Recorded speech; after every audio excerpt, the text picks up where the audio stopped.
नमस्कार दोस्तों, मैं हूं प्रकाश मिश्रा और आप देख रहे हैं हिंदकैम का यूट्यूब चैनल। अगर आप लेज़र मार्किंग मशीन ऑपरेट करते हैं या इसको ऑपरेट करना चाहते हैं और आपको कुछ दिक्कतें आ रही हैं, बेसिकली आप जो आउटपुट लाना चाहते हैं वो आउटपुट ला नहीं पा रहे हैं, तो उसके बहुत सारे रीज़न हो सकते हैं, जिसमें से एक सबसे बड़ा जो रीज़न है उसको आज हम सॉल्व करने आए हैं। तो आज की इस वीडियो में हम आपको बताएंगे कि लेज़र मार्किंग मशीन को जो ऑपरेट करते हैं तो उसमें जो हैचिंग का हमें ऑप्शन मिलता है उसमें हम क्या क्या कर सकते हैं और जो उसकी कमांड्स है उसको कैसे यूज़ करके हम अपना आउटपुट ला सकते हैं। तो पूरी जानकारी के लिए आइए चलते हैं हम अपने EasyCAD के पैनल पे और समझते हैं कि हमें क्या क्या रिजल्ट देखने को मिल सकता है।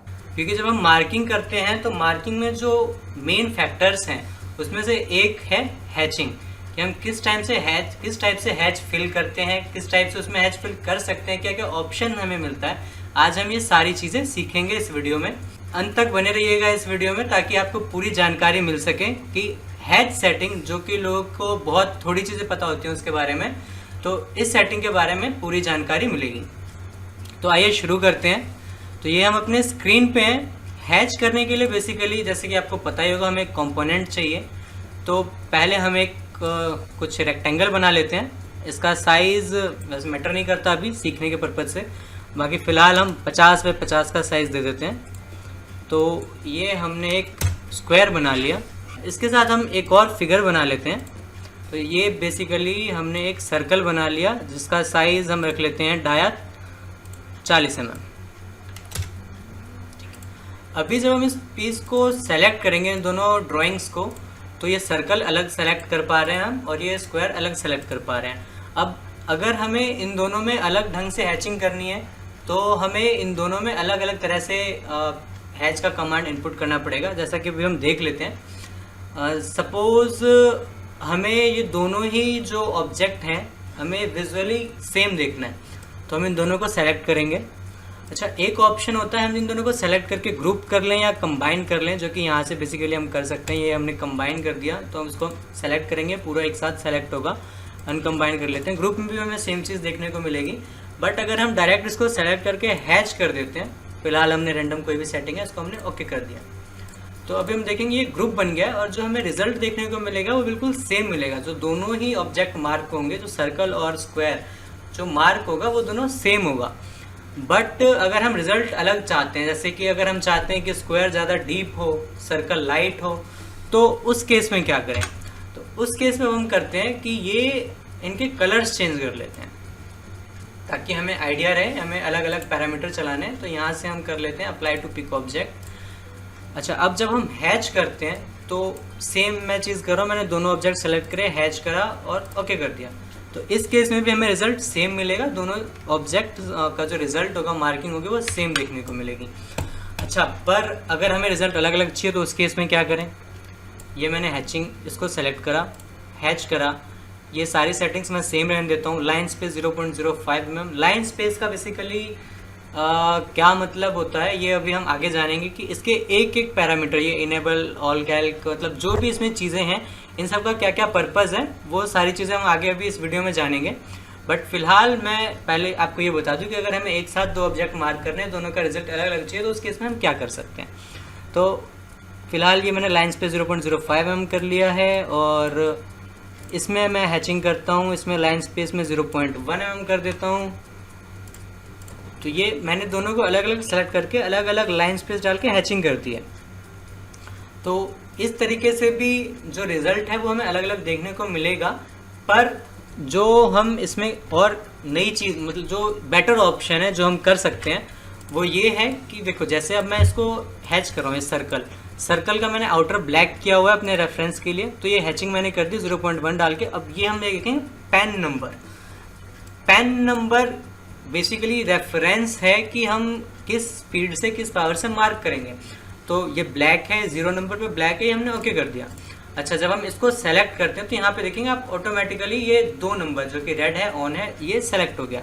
जब हम इस पे हैच करते हैं तो हम बेसिकली इसका पैन नंबर चेंज कर लेंगे। पैन नंबर 2 आ गया, ये हमने इसको ओके कर देंगे। इससे पहले हम ये कुछ लाइन सेटिंग अगर हम चेंज करना चाहते हैं तो वो कर देंगे। ये हमने हैचिंग कर दी। अब देखेंगे टोटली रेड हो गया। अच्छा, अब मैं जब इसको सेलेक्ट करता हूँ तो हम देख पा रहे हैं यहाँ पे कि करंट पेन 2 लिखा हुआ है। इसकी सेटिंग सपोज मैं कर देता हूँ स्पीड 1000, पावर 50%, ठीक है। एंड ये current pen 0, loop count 1, speed and power आप देख सकते हैं। तो इस केस में जो हैचिंग है, मैं इनको अलग पावर और स्पीड पे भी चला सकता हूँ। तो एक तो ये हो गया कि आप किस तरह से जो ऑब्जेक्ट का विजुअलाइजेशन चेंज करना है वो कैसे कर सकते हैं। अब हम डिटेल में जान लेते हैं हैचिंग की सभी सेटिंग्स के बारे में। तो पहले मैं इनको डिलीट कर देता हूँ, एक नया ऑब्जेक्ट बनाता हूँ जिससे हम क्लियर हो सकें। ये मैंने एक रेक्टेंगल बना दिया है। तो हैच करने के लिए सबसे पहले हम जाएंगे, ये जो ऊपर एच दिखता है इसका मतलब है हैच कमांड। सबसे पहली चीज़ है मार्क कंटूर। मार्क कंटूर का मतलब क्या होता है?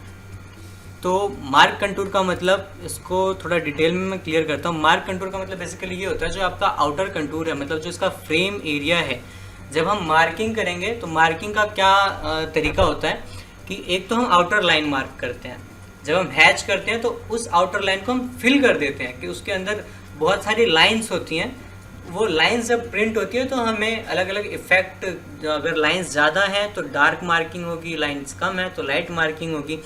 अच्छा, इस केस में ये है कि अगर हमें आउटलाइन मार्क नहीं करना, सिर्फ अंदर की लाइंस मार्क करनी है, उस केस में मार्क कंटूर को हम अनटिक कर देंगे। अगर हम मार्क कंटूर पे टिक करेंगे तो जो फ्रेम है ये मार्क होगा। फॉर एग्जांपल मैं आपको दिखाता हूँ, लाइन स्पेस में ज़्यादा रखता हूँ, मैं फ़िलहाल 1 mm कर देता हूँ। मार्क कंटूर पे मैंने टिक कर दिया है और इसका आउटर ब्लैक कलर का है। मैं पेन नंबर 2 रखता हूँ ताकि जो हैच की लाइन होगी वो रेड कलर में आएगी। तो ये मैंने ओके कर दिया।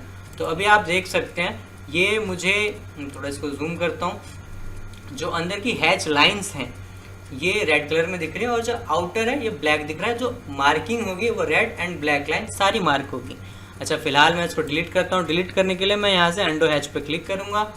अच्छा, अगर मैं मार्क कंटूर पे अनटिक कर देता हूँ तो क्या होगा? मार्क कंटूर पे मैंने अनटिक कर दिया। अब आपको जो हैच रिजल्ट दिख रहा होगा, ओनली हैच की लाइंस दिख रही हैं, आपको आउटर लाइंस देखने को नहीं मिल रही है। तो ये काम हो गया मार्क कंटूर का। तो अब हम हैचिंग की सभी सेटिंग्स को जान लेते हैं डिटेल में, पर उससे पहले अगर आपको ये वीडियो पसंद आ रही हो तो आप इस वीडियो को ज़रूर लाइक करें और हमारे चैनल को सब्सक्राइब करें।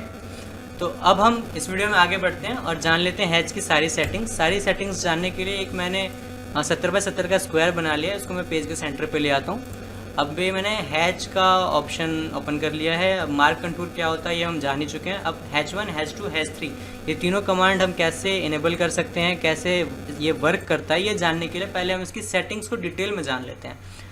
तो सबसे पहला जो टैब हमें मार्क कंटूर के बाद देखने को मिलता है, इनेबल। बेसिकली हमें जो हैचिंग हैच 1 या हैच 2, हैच 3 की सेटिंग जो हमने लगानी है, तो इसको एक्टिवेट करने के लिए हमें इसको इनेबल करना पड़ेगा। अगर हम हैच 2 में जाते हैं तो मुझे इसमें अलग अलग सेटिंग्स देनी है, उसको एक्टिवेट करने के लिए मुझे इसको इनेबल करना पड़ेगा। अगर हम साथ ही देखते हैं जो हम पिछली सेटिंग थी तो ये भी इनेबल है, तो ये हम दोनों तरह की हैचिंग एक ही साथ हो जाएगी। इसी तरह हैच 3 पे भी हमें इसको इनेबल करना पड़ेगा। फिलहाल मैं इन सभी को डिसेबल कर देता हूँ। हम ओनली हैच 1 को इनेबल रखते हैं और आगे की जानकारी लेते हैं।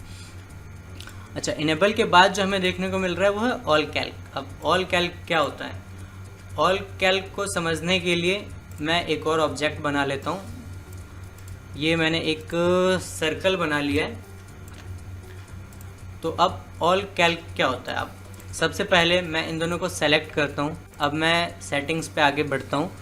तो ये ऑल कैल्क में मैं टिक कर लेता हूँ। थोड़ा लाइन विजुअल दिखने के लिए, क्लियर दिखने के लिए मैं लाइन स्पेस बढ़ा लेता हूँ। इसको मैंने 5 mm कर दिया, मतलब 5-5 mm के डिस्टेंस पे लाइन बनेगी। तो फिलहाल मैं ये कमांड दे देता हूँ, इसको ओके करेंगे तो ये हम देख सकते हैं कि ये जो लाइन है बेसिकली सर्कल पे जो हैच डला है और स्क्वायर पे जो हैच डला है, ये लाइन एक दूसरे के मतलब कोलिनियर हैं, एक ही लाइन में है। बट अगर मैं इसको अनटिक कर देता हूँ उस केस में क्या होगा? तो ये मैंने pहले अंडो हैच कर लिया है, मैं दोबारा हैच का कमांड एक्टिवेट करता हूँ। ये मैं ऑल कैल्क को अनटिक करके अब हैचिंग करता हूँ। ये मैंने कर दिया। अभी हम देख सकते हैं कि ये जो अब हैचिंग हुई है, स्क्वायर का लाइन और सर्कल की जो लाइंस हैं, ये फिगर के हिसाब से इन्होंने लाइन को जस्टिफाई करा है। ये एक दूसरे के पैरेलल नहीं है, बट जब हम ऑल कैल्क पे टिक कर लेते हैं तो ये लाइन एक दूसरे के पैरेलल बनती हैं। फिलहाल मैं इसको अंडो हैच कर लेता हूँ। अब हम आगे की कमांड पे बढ़ते हैं। अब ऑल कैलकोमेट आगे की कमांड के लिए हमें 2 फिगर की जरूरत नहीं है, तो मैं इस सर्कल को डिलीट कर देता हूँ।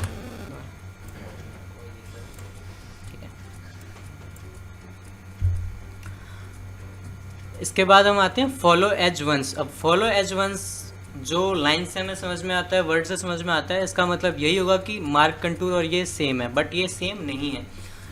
मार्क कंटूर का बेसिकली मतलब क्या है, जो हमने इसको बना दिया है हम ये अलग सेटिंग पे इसका फ्रेम मार्क कर सकते हैं। फॉलो एज वंस का मतलब ये है कि जो सेटिंग हम हैचिंग में यूज़ करेंगे, ये सेम सेटिंग पे एक बार इसका आउटर लाइन जो है, जितनी भी एजेस हैं उन सबको एक बार ये मार्क करेगा। तो इसको जानने के लिए भी हम एक बार देखते हैं। अभी मैंने फॉलो एज वंस पे अनटिक किया है और मैं मार्क कंटूर पे टिक है, मैं इसको ओके करता हूँ। तो अभी हम देख सकते हैं कि ये रेड कलर की हैचिंग लाइंस बनी हुई हैं और ये ब्लैक कलर की बाउंड्री बनी हुई है। इसका मतलब जो हैचिंग है मैं अलग पैरामीटर पे कर सकता हूँ और बाउंड्री अलग पैरामीटर पे बना सकता हूँ। मैं अंडो हैच करता हूँ इसको और मैं दोबारा कमांड लगाता हूँ फॉलो एज वंस पे टिक करके। तो ये मैंने ओके कर दिया है। तो अभी आप देख सकते हैं कि ये टोटली रेड हो गया, मतलब एक बार हैचिंग होगी, उसके बाद सेम पैरामीटर पे एक बार जो इसका आउटर लाइन है वो मार्क होगा, उसके बाद जो हमने उसका फ्रेम बना रखा है विदाउट हैच उसको हम अलग पैरामीटर पे मार्क कर सकते हैं। अब जो इसके नेक्स्ट अगर हम जाते हैं तो ये अभी हमने इन तीनों पर टिक कर लिया। अब क्रॉस हैच क्या होता है? क्रॉस हैच बेसिकली लाइंस बनती हैं जो एक दूसरे के परपेंडिकुलर होती हैं। तो बेसिकली ये कमांड से ज़्यादा क्लियर, विजुअली ज़्यादा क्लियर आएगा। इसको मैंने ओके कर दिया है। बेसिकली जब हम नॉर्मली हैच करते हैं और उसमें ये क्रॉस हैच लगा के हैच करते हैं तो क्या फ़र्क आता है, तो ये आप देख सकते हैं। जब हम नॉर्मल हैच कर रहे थे तो हमें ओनली हॉरिजॉन्टल लाइन दिख रही थी, बट फिलहाल मैंने सेम सेटिंग यूज़ करी है, बट ओनली क्रॉस हैच पे टिक करा है। तो ये हमें वर्टिकल और हॉरिजॉन्टल दोनों लाइंस देखने को मिल रही है। मतलब पहले हॉरिजॉन्टली टिक मार्क करेगा, उसके बाद वर्टिकली मार्क करेगा। इसका अगर मुझे एंगल चेंज करना है तो क्रॉस हैच के नीचे मुझे एंगल देखने को मिल रहा है। इसको मैं 45 डिग्री कर लेता हूँ।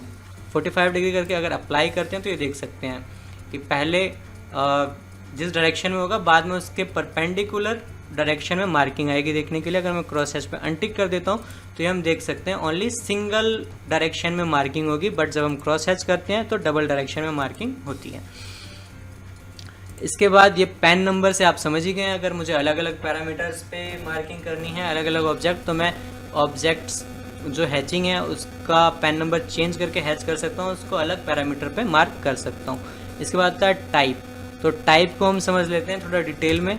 तो ये मैं एंगल वापस से 0 कर देता हूँ, क्रॉस हैच को डिलीट कर देता हूँ। बेसिकली ये मैंने अंडो हैच कर दिया। अब हम इसके थोड़ा डिटेल में जाते हैं कि ये टाइप्स क्या हैं। इसको समझने के लिए मैंने फॉलो एज वंस को भी अनटिक कर दिया है, क्रॉस हैच को भी अनटिक कर दिया है।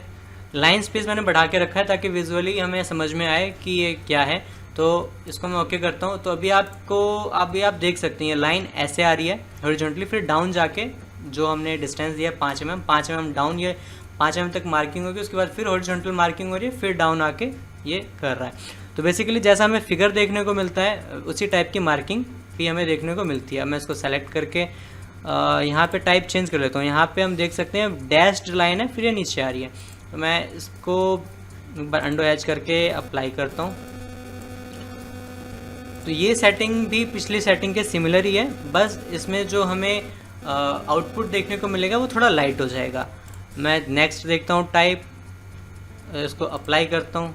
तो अभी आप देख सकते हैं सीधी लाइन मार्क हो रही है, उसके बाद अगेन सीधी लाइन मार्क हो रही है। हॉरिजॉन्टली हमें कुछ भी देखने को नहीं मिल रहा है। इसको क्लियर देखने के लिए मैं एक बार मार्क कंटूर को भी अनटिक करता हूँ। ये देख सकते हैं ओनली सीधी सीधी लाइंस मार्किंग हो रही है। तो इसमें हम देख सकते हैं इसमें जो गैल्वो की मूवमेंट है वो इस प्रकार है कि ये इसने हॉरिजॉन्टल डायरेक्शन में मार्किंग करी, उसके बाद क्रॉस एंड नीचे आया, फिर मार्किंग करी, फिर क्रॉस एंड नीचे आया। जब नेक्स्ट में अगर हम देखते हैं तो ये एक डायरेक्शन में जा रहा है, उसके बाद नीचे आके अपोजिट डायरेक्शन में मार्किंग कर रहा है, फिर नीचे आके horizontally he but opposite direction में मार्किंग कर रहा है। रिजल्ट इसमें भी हमें सेम मिलता है। नेक्स्ट हम देख लेते हैं बेसिकली कंटूर्स बना रहा है कि एक के अंदर एक हमें शेप देखने को मिलती है। जब हम इसको अप्लाई करते हैं तो देख लेते हैं कि ये जो हमें एक 3D टाइप का इफेक्ट देता है। बेसिकली 3D होता नहीं है, बट वो विजुअली हमें 3D टाइप का इफेक्ट देता है देखने को। तो ये कुछ टाइप्स हो गई। इसके बाद ये एंगल्स हो गए कि हमें किस एंगल पे इसको मार्क करना है। इसको हम 0, 10, 15 मतलब अपने रिक्वायरमेंट के हिसाब से कुछ भी कर सकते हैं। तो ये आपको देखने को मिल रहा है कि ये एक अभी मैंने 15 डिग्री का एंगल सेलेक्ट 10 डिग्री का एंगल दिया है, तो ये 10 डिग्री का एंगल बना रहा है और ये 10 डिग्री के एंगल पे ही मार्किंग होगी। फिलहाल मैं इसको 90 कर देता हूँ और मार्क कंटूर पर टिक कर देता हूँ। तो अभी देख सकते हैं मैंने 90 डिग्री कर दिया है, तो ये हॉरिजॉन्टल के बदले वर्टिकल लाइंस आ गई हैं। इसके बाद हम जाते हैं काउंट। काउंट हम कुछ भी रख सकते हैं अपने रिक्वायरमेंट के हिसाब से, 1 2 3 4, मतलब कुछ भी जो भी हमारी रिक्वायरमेंट हो। सपोज मैंने काउंट अभी 2 कर दिया है। अच्छा, कुछ भी हम इसमें चेंजेस करते हैं तो हमें यहाँ पे अप्लाई करने की रिक्वायरमेंट है, अदर वो कमांड एक्टिवेट नहीं होगी। तो ये मैंने 2 कर दिया है। ये हमें विजुअली कुछ नहीं दिखाई देगा, बट जब मशीन मार्क करेगी तो जो ये लाइन्स हैं ये 2 बार मार्क होंगे। काउंट के बाद आते हैं लाइन स्पेस। लाइन स्पेस इसकी बात हम शुरुआत से ही कर रहे हैं।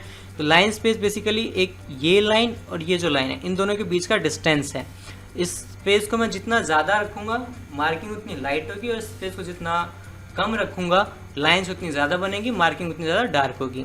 तो जैसे मैंने लाइन स्पेस 5 रखा है, अभी मैं लाइन स्पेस 1 कर देता हूँ। तो ये देख सकते हैं बहुत सारी लाइन्स बन गई हैं और ये लाइन्स पास पास में आ गई हैं।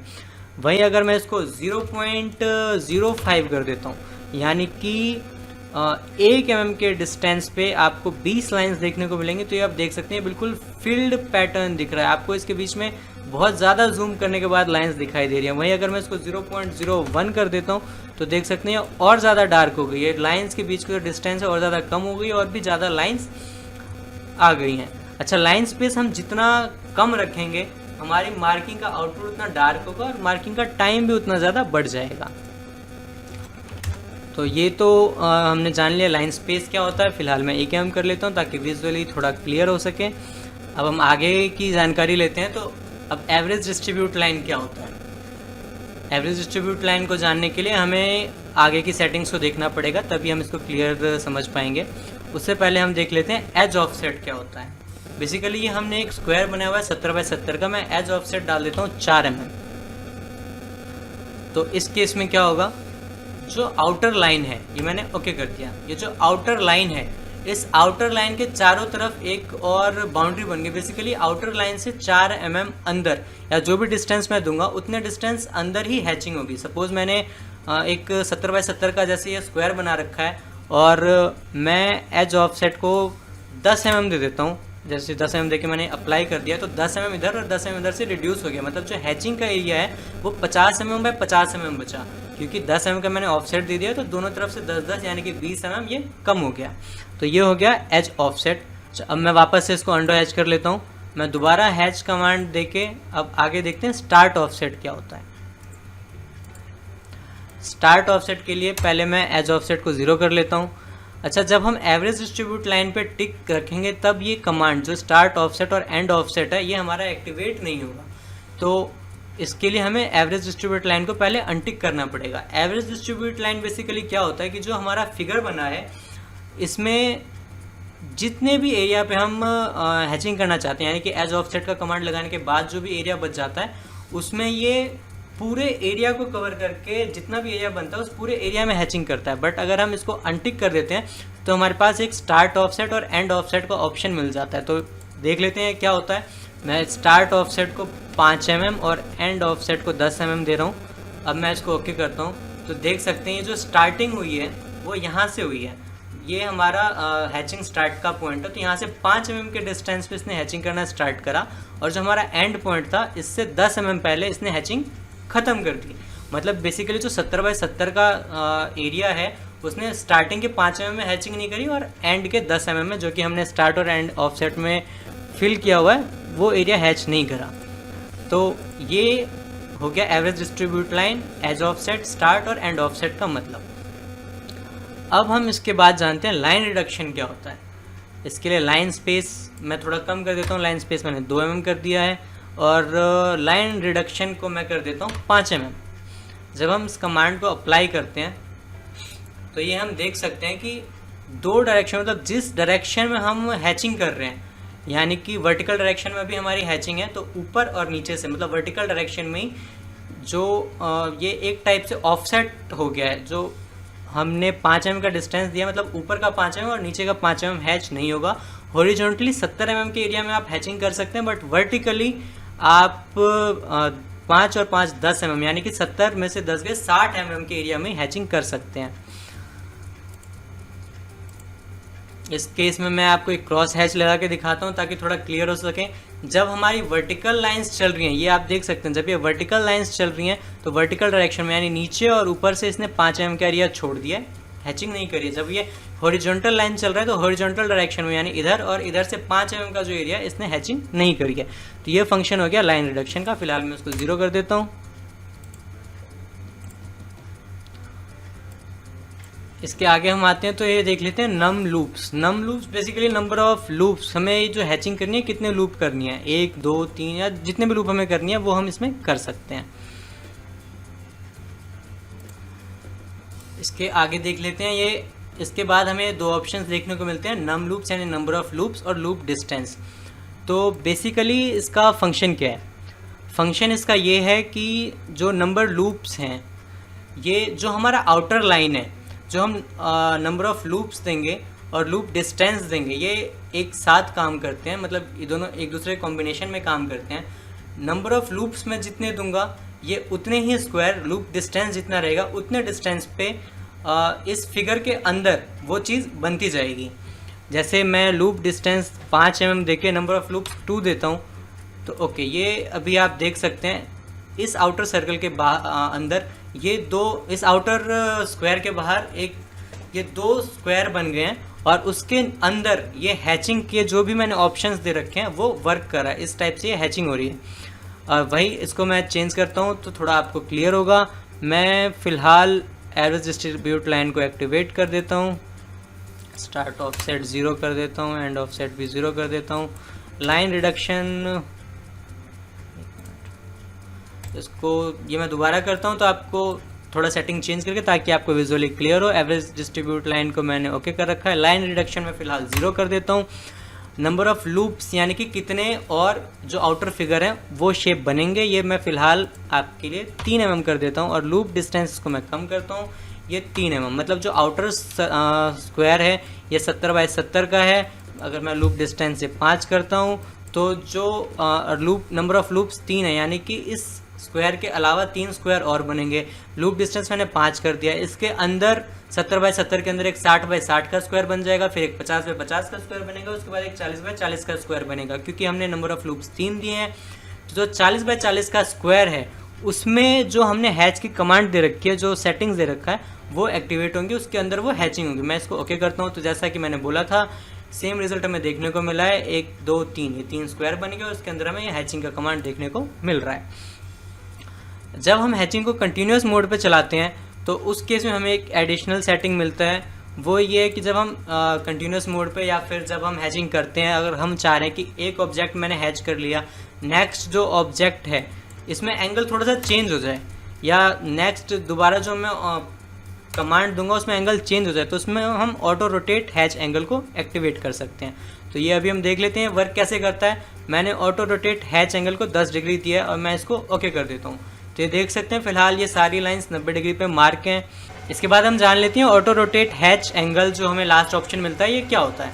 मैं फिर से एक स्क्वायर बना लेता हूँ किसी भी साइज़ का, इसमें मैं हैच का कमांड देता हूँ। सारी सेटिंग्स हमने जान ली है।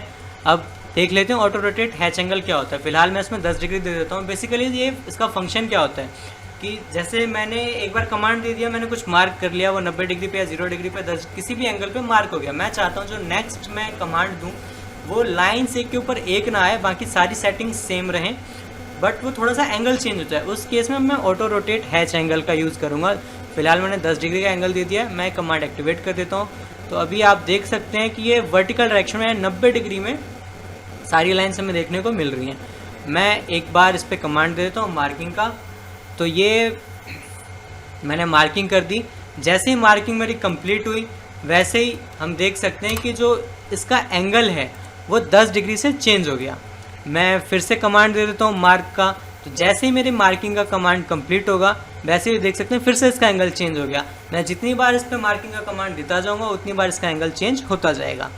तो ये हमने जान ली हैचिंग की सभी सेटिंग्स के बारे में। उम्मीद है इस वीडियो में दी गई जानकारी आपको पसंद आई होगी, और इसी तरह की और जानकारी वाली वीडियो देखने के लिए हमारे चैनल को सब्सक्राइब करें और इस वीडियो को लाइक करें। साथ ही अगर आप इस प्रकार की किसी भी मशीन के बारे में जानकारी लेना चाहते हैं और अपने सैंपल्स पर डेमो लेना चाहते हैं, देखना चाहते हैं कि जो आप प्रोडक्ट बनाना चाह रहे हैं, जो आउटपुट आपको चाहिए वो आपको मिल पा रहा है या नहीं मिल पा रहा, तो आप दिए गए नंबर पर संपर्क करके हमारे साइट पे विज़िट करके अपने सैंपल्स बनवा सकते हैं।